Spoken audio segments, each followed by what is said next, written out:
오늘은 고린도전서 15장 말씀을 가지고 사망을 삼킨 부활의 승리라고 하는 제목으로 말씀 전하도록 하겠습니다. 먼저 50절로 53절 말씀인데 첫 번째로 부활의 필연성과 종말론적 신비에 대해서 나옵니다. 바울은 우리의 혈과 육, 즉 죄로 오염되고 제한된 육체로는 영원한 하나님의 나라를 유업으로 받을 수 없다고 말합니다. 주님께서 재림하시는 마지막 나팔 소리가 울릴 때에 이미 죽은 자들은 썩지 않을 몸으로 다시 살아나고 살아있는 성도들 역시 순식간에 후련히 신령한 몸으로 변화될 것입니다. 이 땅에서 썩고 죽을 수밖에 없던 우리의 육체가 하나님의 권능으로 말미암아 결코 썩지 않고 죽지 아니할 영원한 옷을 반드시 입게 된다는 것입니다. 두 번째 54절로 57절 사망에 대한 최종 승리 선포와 권면에 대해서 나옵니다. 또한 바울은 성도의 육체가 썩지 않음을 입을 그날 사망을 삼키고 이기리라고 하는 이사야서 25장 8절 말씀이 완전히 성취될 것이라고 말하고 인류를 공포에 몰아넣던 사망을 향해서 너의 승리가 어디 있느냐 내가 쏘는 맹독 같은 가시가 어디 있느냐며 담대하게 외칩니다. 사망이 인간을 쏘는 무기는 죄이며 그 죄의 정죄의 권능을 부여하는 것은 율법이나 예수 그리스도로 인해서 최종적인 부활의 승리를 주신 주님께 바울은 찬양과 감사를 올려드립니다. 그리고 부활의 확실한 승리가 보장되어 있으므로 믿음 위에 굳게 서서 흔들리지 말고 항상 주의 일에 더욱 힘쓰는 자들이 되라고 권면하고 있습니다. 그들의 수고가 주 안에서 결코 헛되지 않을 것이기 때문이에요. 본문이 우리에게 주는 교훈이 있는데 첫째로 죽음에 대해서 정확히 알라는 것입니다. 인류를 지배하고 있는 가장 무서운 폭군은 바로 죽음입니다. 55절에 바울은 죽음을 쏘는 것이라고 표현을 했어요. 강력한 독침과 같이 죽음은 인간을 찌르고 파멸시키기 때문이에요. 인류 역사상 그 어떤 영웅도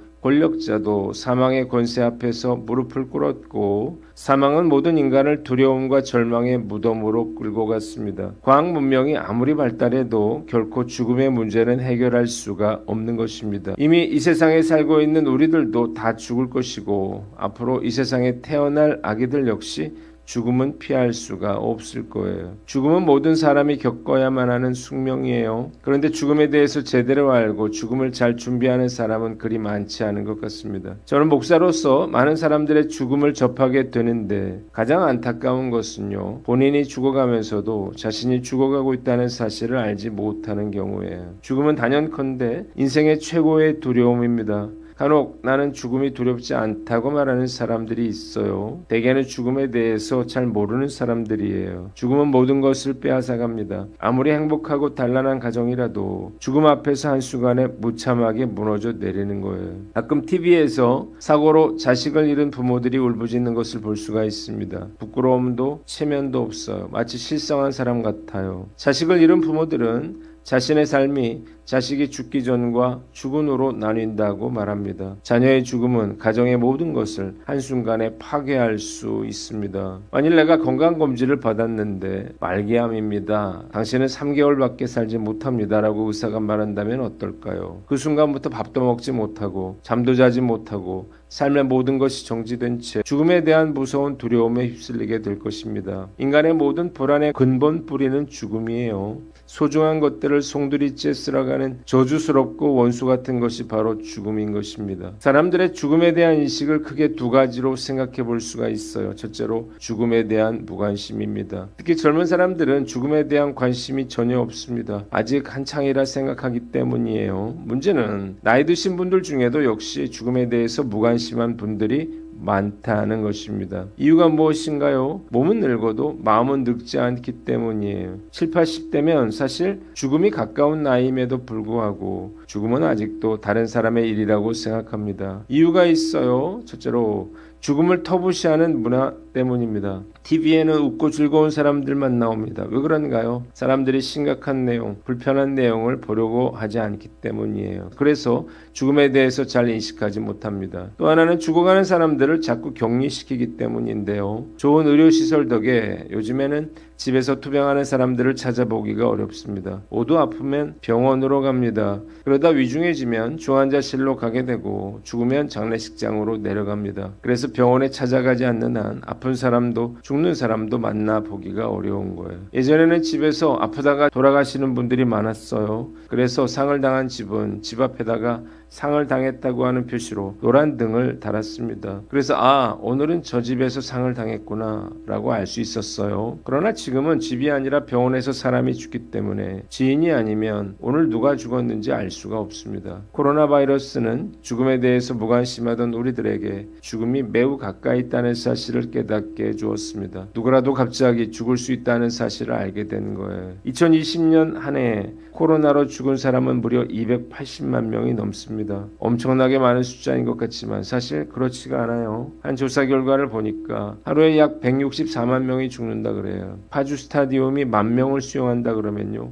무려 164개를 채운 경기장의 사람들이 하루에 죽음을 맞고 있는 거예요. 지금 이 순간에도 사실 수많은 사람들이 죽어가고 있습니다. 그런데도 의사는 환자에게 곧 죽을 것이니 죽음을 준비하라는 말을 하기가 어렵습니다. 환자가 받아들이지 않기 때문이에요. 목사도 마찬가지입니다. 임종이 가까운 성도에게 끝까지 낫게 해달라고 기도할 수밖에 없어요. 죽는 것을 받아들이지 못하기 때문이죠. 그래서 죽는 순간까지 죽음은 절대 꺼내지 말아야 할 금기어가 되었습니다. 문제는 그래서 아무것도 준비하지 못한 채 많은 사람들이 갑작스러운 죽음을 맞게 된다는 것입니다. 죽음에 대해서 무관심한 것은 매우 어리석은 일이죠. 두 번째, 죽음을 피하려고 하거나 잘못된 방법으로 사후세계를 준비하는 것입니다. 죽음이 눈앞에 닥쳤을 때에 말로는 죽음을 받아들이겠다고 말하지만 실상은 어떻게든 죽음을 피하려고 노력합니다. 지인의 아버지의 이야기인데요. 연세가 80이 넘으셨는데 암에 걸려서 지방에 있는 병원에서 항암과 방사선 치료를 받고 퇴원을 하셨습니다. 그런데 다시 암이 재발을 했어요. 다시 항암 치료를 시작했는데 아버님의 몸이 감당이 되질 않아서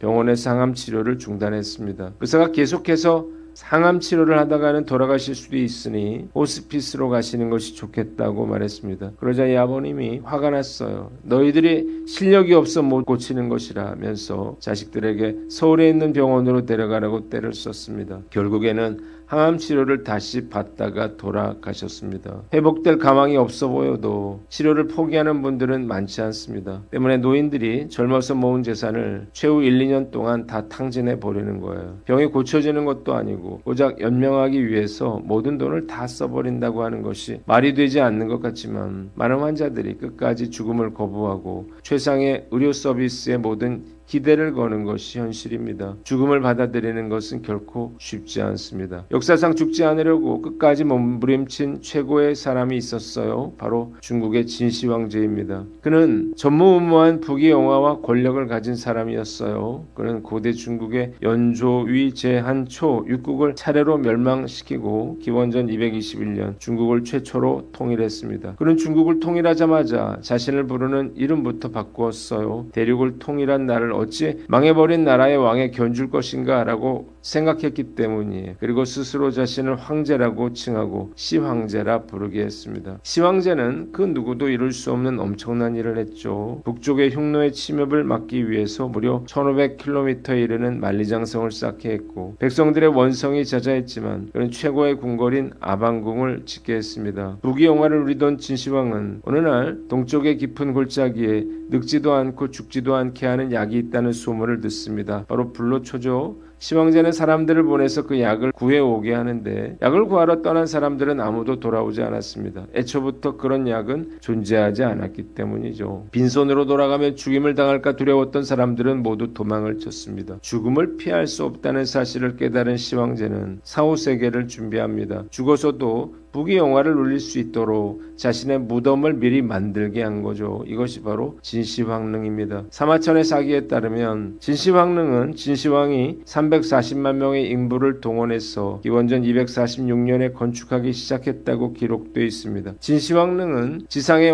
왕궁을 그대로 옮긴 것 같은 규모이고 수운이 흐르는 5천여 개의 강과 수십 개의 막로를 가진 도성 안에 온갖 보물과 병사로 화려하게 조성되어 있습니다. 그런데 진시 황제는요 그리 오래 살지 못했습니다. 그는 기이할 정도로 미신에 집착을 했는데 최후에는 홍위동자 꿈을 꾸고 꿈속의 홍위동자가 자신의 나라를 빼앗을 거라는 해몽을 믿고 순행길에 올랐다가 50세의 나이에 죽고 말았습니다. 그는 문화재로서 엄청난 가치의 황릉을 남겼지만 그것이 그의 사후세계를 지켜줄 수는 없었습니다. 죽음은 그 누구도 피할 수가 없어요. 또한 천하를 벌벌 떨게 하는 어떤 독재자라 하더라도 사후세계를 보장할 수가 없습니다. 이것이 바로 인간의 숙명인 것입니다. 요즘 줄기세포 개발로 여전히 사람들은 영생을 꿈꾸지만 그 어떤 방법도 결국 실패하고 말 것입니다. 죽음은 모든 인간의 숙명인 거예요. 죽음에 대해서 분명히 알아야 합니다. 그래야 부활을 준비하고 소망하며 살 수 있기 때문이에요. 저는 목사로서 정말 많은 사람들의 죽음을 보았습니다. 목사로서 받은 축복이라고 생각을 해요. 결코 죽음은 나의 일이 아닌 것처럼 생각하며 살아서는 안 될 것입니다. 당장 오늘이라도 죽음 앞에 설 수 있음을 알고 죽음에 대한 안일한 생각과 태도를 버리는 저와 여러분들 되시기를 주님의 이름으로 축원합니다. 두 번째,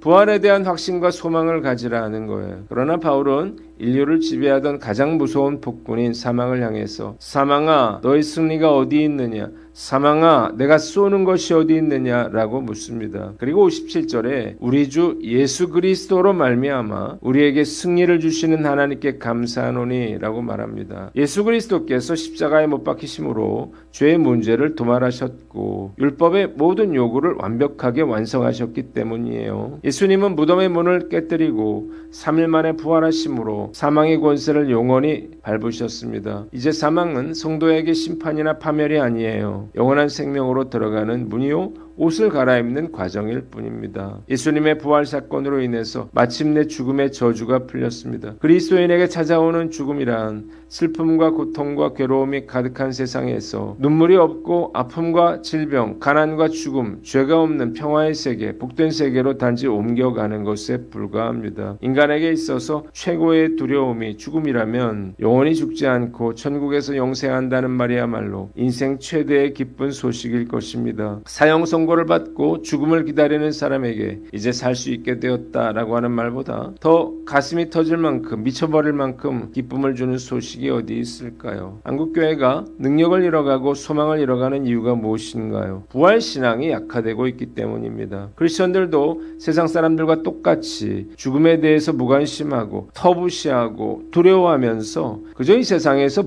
무병장수하기를 바랍니다. 예수님의 부활 사건은 그저 머리로 아는 지식일 뿐이에요. 그래서 세상 사람들처럼 죽음을 두려워하고 고난과 죽음 앞에서 절망하고 낙심하며 고통받고 있는 것입니다. 우리가 만일 부활신앙을 머리로 한다면 반드시 죽음 앞에서 당황하고 절망하고 고통받게 될 것입니다. 그렇다면 도대체 예수를 모르는 사람들과 무슨 차이가 있을까요? 크리스천이라면 독실한 부활신앙을 가져야만 합니다. 진짜 부활신앙을 가진 사람은 절망에서 희망을 보고 어떤 고통도 이겨낼 힘을 갖게 되는 거예요. 고 하영조 목사님은 생전에 간암과 당뇨, 결핵과 고혈압, 신부전증 등으로 고통받았습니다. 간암으로만 6차례 수술을 받았었고 4시간씩 걸리는 투석치료를 일주일에 3차례를 받았습니다. 그는 암수술을 받을 때에도 그랬지만 투석할 때마다 당연히 죽음을 생각한다고 말했습니다. 죽음을 한 번도 생각해보지 않았던 사람이 막상 죽음을 떠올리면 심각하지만 자신은 매일 죽음을 묵상하기 때문에 죽음이 전혀 새롭지 않다는 거예요. 또한 그는 죽음이 끝이 아니라 새로운 세계로 들어가는 것이라고 했습니다. 이 방에서 저 방으로 옮겨가는 것이라는 거예요. 죽음을 종말로 받아들일 때에는 심각한 충격이고 슬픔이지만 단지 장수를 옮긴다고 생각하면 설레는 마음까지 든다고 말했습니다. 그에게 죽음은 영혼을 여는 문과 같기에 문을 열고 나면 무엇이 있을까라고 기대감을 갖는다고 말했습니다. 그리고 매일 죽음을 생각하면서 자신은 정말 행복하다고 말했어요. 그는 정말 그렇게 살다가 하나님의 부르심을 받아 소천했습니다. 유방암은 5년 생존율이 가장 높은 암 중에 하나이지만 사실 10년 재발률은 25%에 달하고 이후부터는 계속 올라가는 암이에요. 때문이에요. 실제로 주변에 많은 재발 환자들이 있습니다. 제 아내도 5년이 지났지만 아직도 항암약을 먹고 있어요. 재발 위험성이 높기 때문이죠. 언젠가 제 아내가 이런 말을 한 적이 있었습니다. 나는 부활에 대한 소망이 있기에 죽음이 두렵지 않아 라는 거예요. 저는 마음이 힘든데 오히려 아내는 담담했습니다. 부활에 대한 소망이 있는 사람만이 담담하게 죽음을 받아들일 수가 있는 것입니다. 부활의 소망을 가지고 죽음에 대한 생각을 바꾸시기를 바랍니다. 왜냐하면요, 언젠가는 우리가 부모를 잃을 것이고 사랑하는 형제 자매를 잃게 될 것이며 나 자신도 죽음 앞에 서게 될 것이기 때문이에요. 이런 부활 신앙을 가진 사람만이 건강을 잃어도 낙심하지 않고 배우자나 부모나 자녀를 잃어도 슬픔을 이겨낼 수 있는 것입니다. 단지 나보다 조금 빨리 천국에 갔고 언젠가 다시 천국에서 만날 수 있다는 소망이 있는 거예요. 부활에 대한 확신과 소망으로 어떤 극한 상황도 이겨낼 수 있는 믿음의 사람 되시기를 주님의 이름으로 축원합니다. 마지막으로 견실하여 흔들리지 말고 항상 주의 일에 힘쓰는 자가 되라고 했습니다. 이 확실한 부활과 최종 승리를 보장받은 하나님의 백성들은 오늘이라고 하는 삶의 현장을 어떻게 살아가야 할까요? 58절에 바울은 그러므로 내 사랑하는 형제들아 견실하며 흔들리지 말고 항상 주의 일에 더욱 힘쓰는 자들이 되라고 했습니다.